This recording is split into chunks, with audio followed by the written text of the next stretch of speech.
Welcome back to AutoCrit's Coffee Break. My name is Bekah Brinkmeier, your host.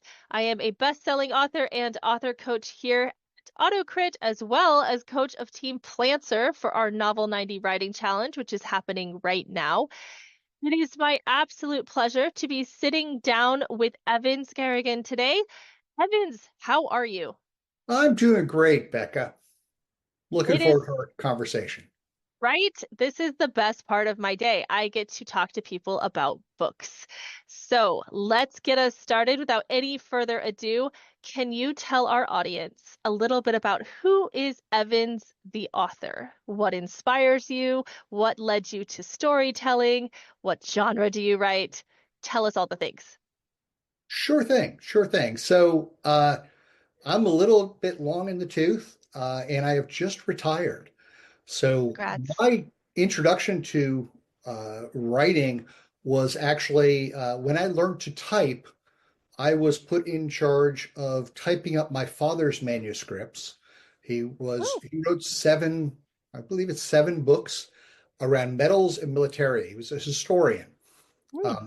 And his books are very well thought of in the field. So I always had that author bug a little bit, but I grew up with very different interests myself. I grew up reading science fiction and fantasy. Uh, my kids, both my daughters, got to hear Lord of the Rings, I believe, before either one of them became teenagers, which might have been a little bit early, but what are you going to do? Um, so I've always had that interest. I've been in business for 40 plus years, and I just Hmm. retired earlier this year. I've written two books in business. They're back behind me there. I wrote those under my name, Evans Kaye. I retired. I've left the business that I ran, and I am now going to write actually in a completely different realm. I figure if you're not growing, you're dying. There's one, those are the only two options we really have. So my retirement plan became I'm going to actually write in the fantasy realm, which is Ooh. completely different. It's what I read as a little kid, but it is Hmm. definitely not what I have done for clients for the last 40 years. So that's my journey. I just took off on it really officially this year, and I've been utilizing classes from AutoCrit and a couple other places to try to start to build my craft. I love that. So you're writing in fantasy. Yes. So tell us a little bit about what you're currently working on. So my current work is the first in a five-book series. Hmm. And I actually just did, here's a little bit of that consultant background. I just filled out an Excel sheet that has the seven major story beats for books 1 through 5, as well as the series story beats that tie the whole arc together. Um, when I started writing this fantasy, I've got to be honest, it was just that little idea in my head, and I went and I started just putting words on paper. Hmm. And I have realized uh, I am not a pantser. Because if there was one of those Wile E. Coyote walls that I could drive a car into at high speed, I found it. So I found I've really got to kind of take a step back and start to tie things together, or I will have a Hmm. story that makes no sense and it's going to lose everybody along the way. So I've actually been using Novel 90 as a way to kind of step back out and Hmm. say, wait a minute, how do I put these ideas together? And what I found is what I have down on in AutoCrit, 'cause I'm writing in AutoCrit itself, is I've actually got a chunk of book one and a chunk of book two, but Hmm. they don't all go together. There's some big gaps in there. And as I've taken a bunch of different courses this year to really learn about craft, it's actually changed who my character is and how I'm viewing my character and the age at which I'm targeting for my books. And Wow. yeah, my character has gotten younger, which sounds an awful lot like Benjamin Button or something like that. But he's gone from early 20s down to actually 16. I'm going to start the first. This is going to start off as young adult, Okay. and uh, I'm really excited about that.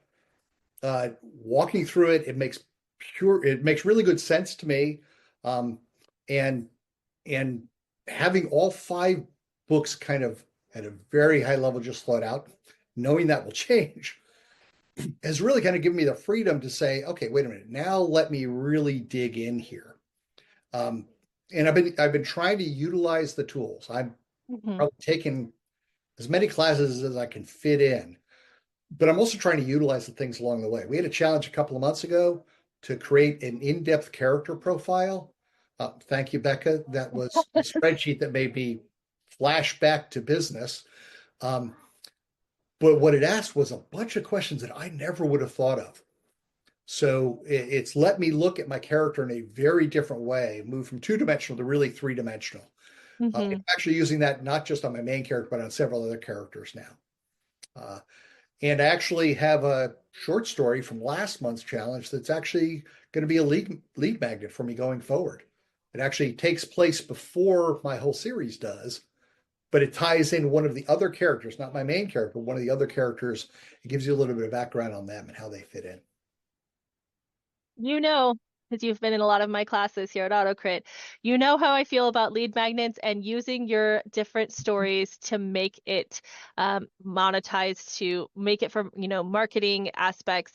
I love this plan for you. This is absolutely fantastic. And I'm grateful that people have strong feelings about that character worksheet. You either really like it or you're looking at me like, is this necessary? This is too much. And I personally find it to be so fascinating because I love character-driven stories. I want to know what my character would do to celebrate their birthday.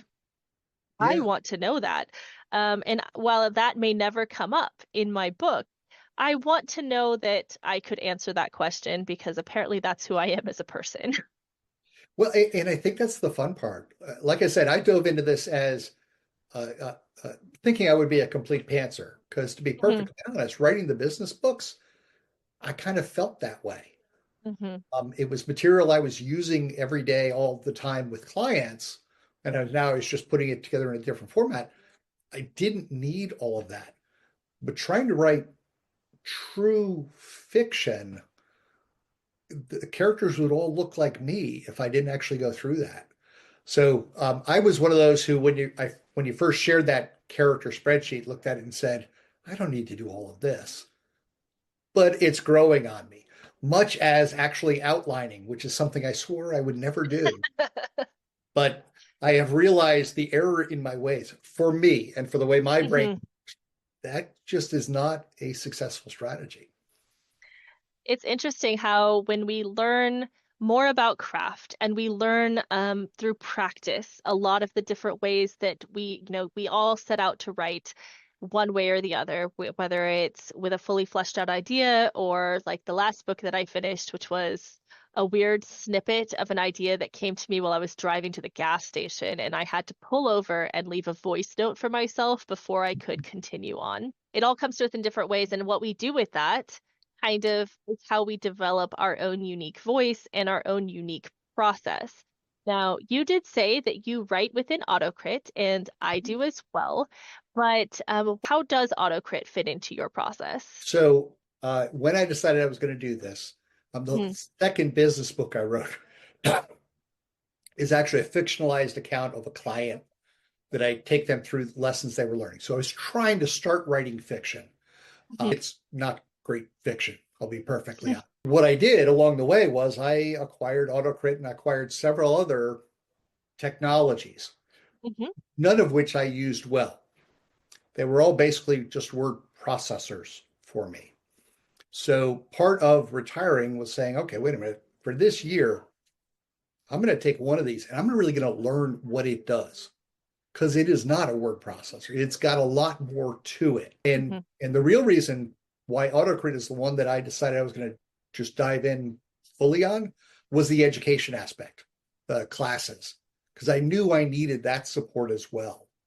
But for me, AutoCrit basically does everything that I need to learn about craft. It has the tools that walk me through.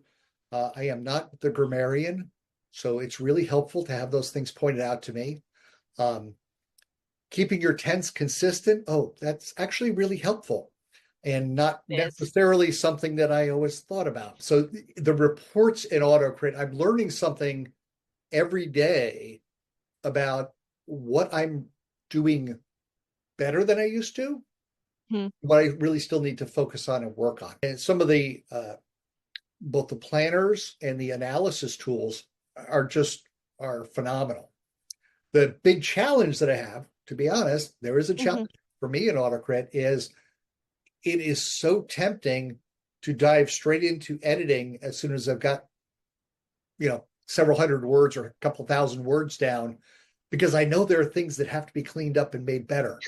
So the challenge is in using it for the pure writing is actually holding off through my first draft before I get to where I'm starting to go back and edit. Because the tools do make that easier. And I'm going to do as much of that editing as I can through the tools before I get a human editor involved, because that's where I'm really going to spend money. So that saves me money. That's a much better way to do this. Absolutely. And I think one of the cool things about AutoCrit is because we are also education based, not just through AutoCrit Academy, but also through the way we approach all of these reports. Now, we're not going to automatically change your work. You have to choose. You are, your own creative director here. You have to choose how you're going to use this information. And I know that a lot of people have told me that, especially if they're a couple books in, using AutoCrit as part of their process, they start to notice what those trends are they have in their own writing, things that they need to pay more attention to during drafting. So it's actually helping them become stronger with each draft that they make. It's just been really cool to listen to stories about how it has made people stronger and feel more confident in the product that they are bringing to market. And I am all about that. I'm looking forward to getting to where I'm feeling a little bit more confident about some of the pieces that keep showing up right now. But I would agree wholeheartedly. The other piece that I really appreciate is it does give me that control. It doesn't step in. I've got some concerns about AI and its impact on authors and stuff. And I'm seeing a lot of people who are doing things where I think they're trying to edit the AI. And I don't want to do that. I don't think that's where we want to be.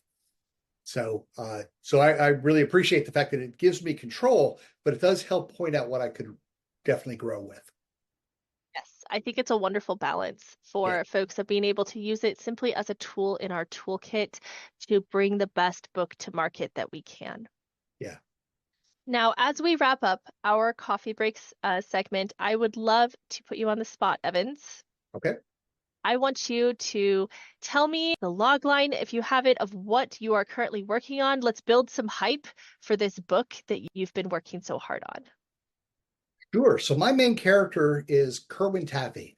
And Kerwin, at the age of 12, was in an accident.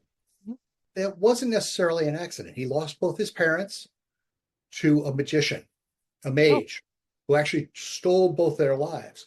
But he lives in a society where people don't believe in magic at all. And after 4 years of being ridiculed, being told this is just what 12-year-olds make up to protect themselves, he all of a sudden finds out magic is actually real. The government's aware of it, and he's given the opportunity to join an organization to protect humanity from magic, protect them from mages. Goes through training, gets out there, does some good work, and then finds that he starts to ask some questions and finds that he's actually been misled. And the organization he has joined is actually much more dangerous than the magicians that it's supposed to protect us from. That's book one. You know what this sounds like, Evans? This sounds like it needs to be a book and a TV series. I'm just saying. I wouldn't mind that. To anyone listening who has the power to turn Evans' book into a TV series, where can they find you? So I'm writing this under a different name. It's the name that I've got here on the screen, Evans Kaye. I wanted to separate it from the business books. Sure. So that is my nom de plume. I am a website that I've got to do some work on at www.evanskaye.com. Perfect. I'm out there. I'm also on Facebook as author Evans Kaye. Well, I just want to thank you so much, Evans, for sitting down with me today and sharing your time, your insights, and your work with us. It has been a pleasure chatting with you. Fantastic. It's been a great pleasure talking with you, Bekah. I'm sure I'll be seeing you in a class coming up soon. Yeah, I'm sure you will be. And to everyone listening, you can check out Evan's work on the links in the caption.